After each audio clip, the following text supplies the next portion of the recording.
Hi, students. Now we are going to take the class periodic table and electronic configuration. This is the first chapter to study for you. What is periodic classification? You know, you have studied earlier. Periodic classification is the arrangement of elements according to the increasing order of their atomic number from left to right. According to the increasing order of atomic number from left to right. The base of classification is the increasing order of atomic number. And also take care to come the elements having the same property in the same vertical column. This classification is to study the properties of elements and also to compare their properties with other elements in the table. The arrangement of this table is according to the increasing order of atomic number. What is atomic number? Atomic number is the number of protons present in the nucleus of an atom. There are 118 elements, and these elements possess different atomic numbers. For example, hydrogen possesses the atomic number 1. That means it possesses 1 proton in their nucleus. Darmstadt ship, that is another element in the table, and that is the last element in the table, and it possesses 118 protons. So its atomic number is 118.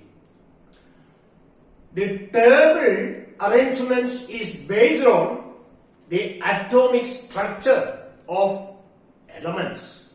So we have to study the atomic number, the structure of atoms.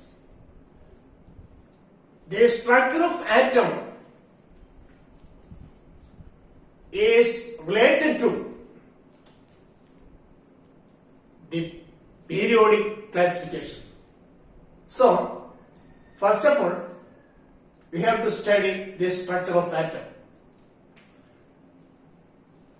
You know, there is a nucleus in the center of any atom. Every atom possesses a positively charged nucleus in the center. And surrounding this nucleus, there are numerous shells.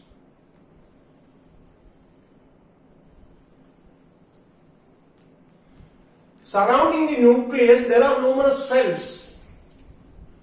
And they are called K shell, L shell, M shell, N shell, etc. The shells are the energy levels. Each shell possesses a definite amount of energy. The nearest shell to the nucleus is K shell, and it possesses the minimum energy, and the shells away from the nucleus possess more energy. But the most energy level shell is the last shell of an atom. The shells are also numbered as 1, 2, 3, 4. Number 1 is given to K shell and number 2 to L shell, 3 to M shell and 4 to N shell.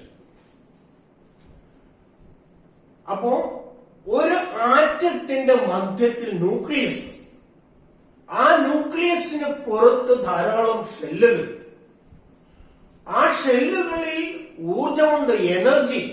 അതുകൊണ്ടാണ് അതിനെ energy levels എന്ന് പറയുന്നത്. ഓരോ ഷെല്ലിലും അടങ്ങിയിരിക്കുന്ന എനർജിയുടെ അളവ് വ്യത്യസ്തമാണ്.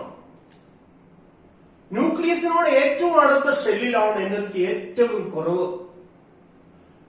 അത് കെ ഷെല്ലാണ്. അപ്പൊ അതിലാണ് ഏറ്റവും കുറഞ്ഞ എനർജി. ഇനി അതിൽ ഷെല്ലുകൾ അകന്നകന്ന് പോകുന്തോറും, ന്യൂക്ലിയസിൽ നിന്ന് അകന്നകന്ന് പോകുന്തോറും അതിന്റെ ഊർജത്തിന്റെ അളവ്, എനർജി ലെവൽ ഇൻക്രീസ് ചെയ്തുകൊണ്ടിരിക്കും. ഇനി ഓരോ ഷെല്ലിനും നമ്മൾ നമ്പർ കൊടുത്തിട്ടുണ്ടെന്ന് പറഞ്ഞു. ഒന്നാമത്തെ ഷെല്ലിന്, കെ ഷെല്ലിന് കൊടുത്തിരിക്കുന്ന നമ്പർ 1, രണ്ടാമത്തത് 2, മൂന്നാമത്തതിന് നമ്മൾ എം ഷെല്ലിന് 3, എൻ ഷെല്ലിന് 4, ഇങ്ങനെയാണ് കൊടുത്തിരിക്കുന്നത്. ഇനി ഓരോ ഷെല്ലുകളിലും എനർജി ഉണ്ട്, അത് വ്യത്യസ്തമാണ് എന്ന് നമുക്കിപ്പോ മനസ്സിലായി. ഇനി ഈ ഷെല്ലുകൾക്ക് ഉൾക്കൊള്ളാൻ കഴിയുന്നത് ഇലക്ട്രോണിന്റെ എണ്ണം വ്യത്യസ്തമാണ്. അതിന്റെ ഊർജത്തിന്റെ അളവനുസരിച്ച് അതിന് ഉൾക്കൊള്ളാൻ കഴിയുന്ന ഇലക്ട്രോണിന്റെ എണ്ണം വ്യത്യസ്തമാണ്. കെ ഷെല്ലിൽ 2 ഇലക്ട്രോണുകളാണ്. എൽ ഷെല്ലിൽ 8 ആണ്, എം ഷെല്ലിൽ 18, എൻ ഷെല്ലിൽ 32. അപ്പൊ 2, 8, 18, 32 ഈ ഓർഡറിലാണ് ഓരോ ഷെല്ലിലും ഉൾക്കൊള്ളാൻ കഴിയുന്ന ഇലക്ട്രോണിന്റെ എണ്ണം. That is the maximum number of electrons in a shell can contain is in the formula 2n square. 2n square is the formula. The maximum number of electrons can contain for a shell, in which the n is equal, n represents the shell number. Using this formula, we can find out the maximum number of electrons in a shell can contain. For example, first shell 2 into 1 square, that is 2. The K shell can contain 2 electrons. L shell 2 into 2 square, that is 8 electrons. M shell 2 into 3 square, that is 18 electrons. In fourth shell 2 into 4 square, that is 32 electrons. Like this, we can find out the maximum number of electrons in a shell can contain. Even though this is the number, this represents the maximum number of electrons. But in the case of all atoms, the maximum number of electrons in the last shell can contain is 8. അതായത് ഏതൊരാറ്റത്തിന്റെയും അവസാനത്തെ ഷെല്ലിൽ വരാവുന്ന പരമാവധി ഇലക്ട്രോണുകളുടെ എണ്ണം 8 ആണ്. 8ൽ കൂടുതൽ ഒരാറ്റത്തിനും അവസാനത്തെ ഷെല്ലിൽ ഇലക്ട്രോണുകൾ വരില്ല. ഇനി 8 വരുമ്പോൾ ആ സ്റ്റേറ്റിനെ നമ്മൾ വിളിക്കുന്ന പേരാണ് ഒക്ടറ്റ് സ്റ്റേറ്റ് എന്ന് പറയും. ഒക്ടറ്റ് സ്റ്റേറ്റ് എന്ന് പറഞ്ഞാൽ 8 ഇലക്ട്രോണുകൾ. അങ്ങനെ 8 ഇലക്ട്രോണുകൾ വന്നിട്ടുള്ള ഒരു വിഭാഗം മൂലകങ്ങളുണ്ട്. പീരിയോഡിക് ടേബിളിൽ 18th ഗ്രൂപ്പിൽ കിടക്കുന്ന എലമെന്റ്സ്, 18th ഗ്രൂപ്പ് എലമെന്റ്സ്, അതായത് ഇനർട്ട് ഗ്യാസസ്, അവരുടെ ഹീലിയം ഒഴിച്ച്, ഹീലിയത്തിന് ഒരു ഷെല്ലേ ഉള്ള അതിൽ 2 എണ്ണം. ബാക്കി നിയോൺ, ആർഗൺ, ക്രിപ്റ്റോൺ, സെനോൺ, റെഡോൺ ഈ എലമെന്റ്സിനൊക്കെ തന്നെ ലാസ്റ്റ് ഷെല്ലിൽ വന്നിരിക്കുന്നത് 8 ഇലക്ട്രോൺസ് ആണ്. That is they are all in octet state. അങ്ങനെ ഒക്ടറ്റ് സ്റ്റേറ്റ് വന്നാൽ എന്താണ് അതുകൊണ്ടുള്ള ഗുണം? അങ്ങനെയുള്ള ആറ്റങ്ങൾക്ക് സ്റ്റെബിലിറ്റി കൂടുതലായിരിക്കും. ആ ആറ്റങ്ങൾ സ്റ്റേബിൾ ആണ്. സ്റ്റേബിൾ ആണെന്ന് പറഞ്ഞാൽ അവയ്ക്ക് രാസപ്രവർത്തനത്തിൽ പങ്കെടുക്കുവാനുള്ള കഴിവ് കുറവായിരിക്കും. They do not take part in chemical reactions. They exist as in free state. അങ്ങനെ കാണപ്പെടുന്ന മൂലകങ്ങളാണ് 18th ഗ്രൂപ്പ് എലമെന്റ്സ്. അങ്ങനെ ഇനർട്ട് സ്റ്റേറ്റിൽ അവർക്ക് സ്ഥിതി ചെയ്യാൻ കഴിയുന്നതും ആ ഒക്ടറ്റ് സ്റ്റേറ്റിലാണ്. അല്ലാത്ത എലമെന്റ്സ് ഒന്നും തന്നെ ഒക്ടറ്റ് സ്റ്റേറ്റിലല്ല. അതുകൊണ്ട് തന്നെ the elements other than 18th group all are unstable. So they take part in chemical reaction. So the result of chemical reaction is the tendency of the atoms to attain the octet state like that of inert gases. For example, the 17th group elements, they all possess 7 elements. The 17th group elements possess 7 elements in their valency shell.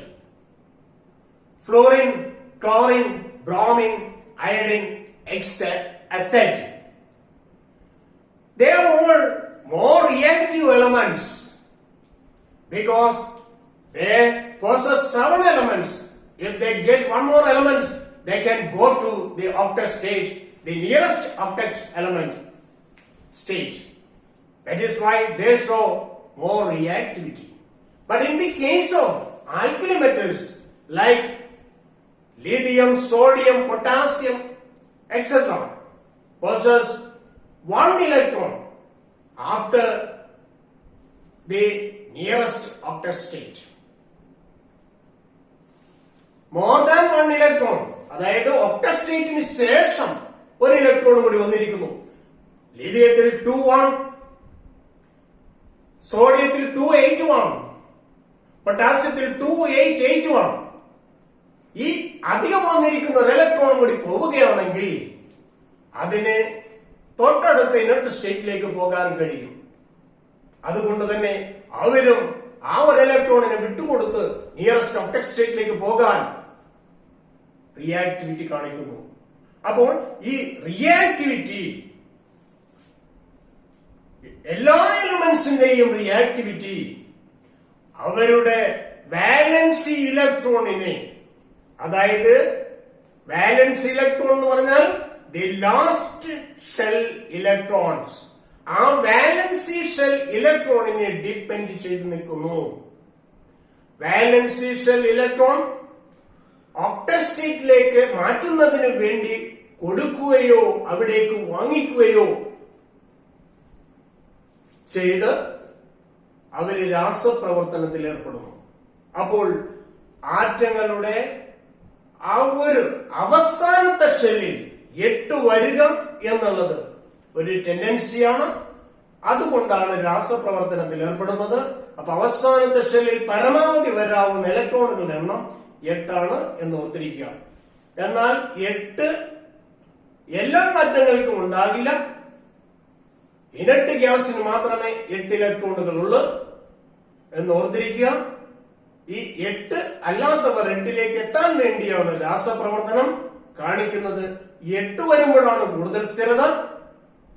8ൽ കുറഞ്ഞ അവസ്ഥ 2 വന്നാൽ അടുത്ത സ്ഥിരതയുള്ള അവസ്ഥ അവസാനത്തെ ഷെല്ലിൽ 2 electron വരുന്നതാണെന്ന് ഓർത്തിരിക്കുക. തുടർന്നുള്ള ഭാഗം ഞാൻ നിങ്ങൾക്ക് അടുത്ത ക്ലാസ്സിൽ പറഞ്ഞുതരാം. അതുവരെ ഇത് മനസ്സിലാക്കിയിരിക്കുക. വീണ്ടും നമ്മള് കാണുമ്പോൾ ബാക്കി പാക്കാം.